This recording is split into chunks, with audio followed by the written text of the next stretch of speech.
Hello. Good day. This is the work of Group 5. Today I will teach you about Wi-Fi protected setup. Listen, look, and listen, and learn.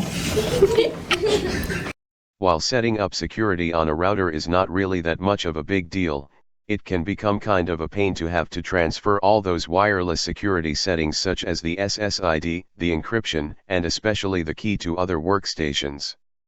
You can hire a professional IT to help you, or use flash drive, and Wi-Fi Connect now. But there's actually a simple method called Wi-Fi protected setup, which allows us to set up security on our router, and all our devices, by simply pressing a button, or typing in an 8-digit PIN.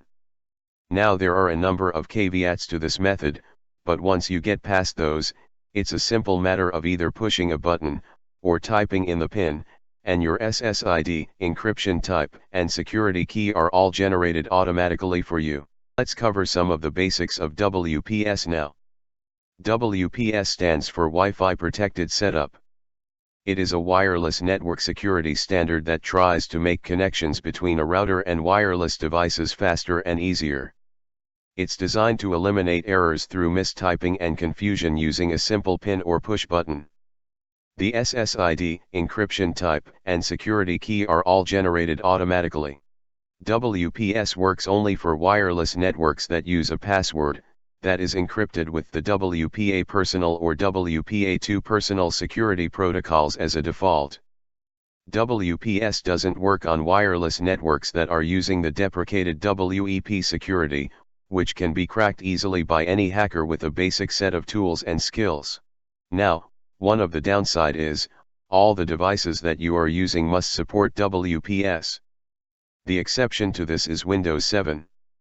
Windows 7 actually has a Wi-Fi protected setup client built into it, so even if you pop in a network adapter which does not support WPS, by virtue of the fact that is plugged into Windows 7 workstation, you will be able to connect to your router using WPS.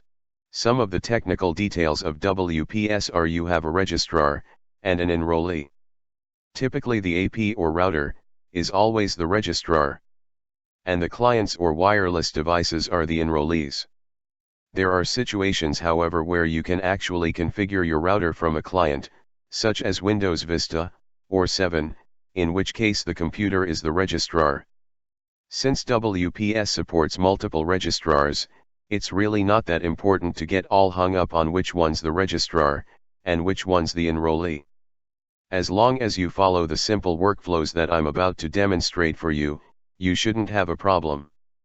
So the basics of using WPS are pretty simple. On the router, you'll either be using a virtual, or actual button on the router itself.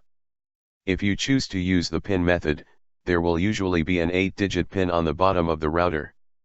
In the case of the adapter or enrollee, pretty much the same thing. You'll either have a physical button on the device itself, or you'll find a PIN written on it somewhere.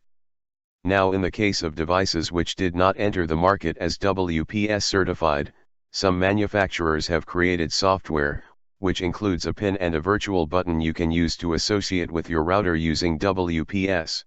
What is WPS PIN code? If your wireless access point supports Wi-Fi protected, you can configure the machine easily without a computer.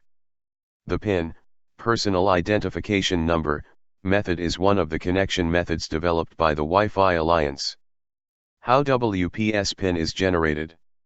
Using STC modem 103, the 8-digit PIN is auto-generated. Even if you reset the router, it has the same digit PIN.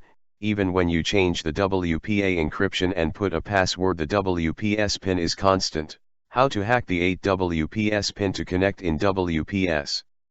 There are different ways to hack 8-digit PIN WPS by using brute force and other apps.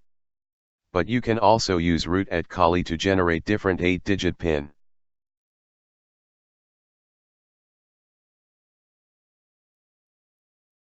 This program will generate random 8-digit PIN until it matched the same correct automated 8-digit PIN of the WPS. After that, your device will auto-connect to the router. Congratulations!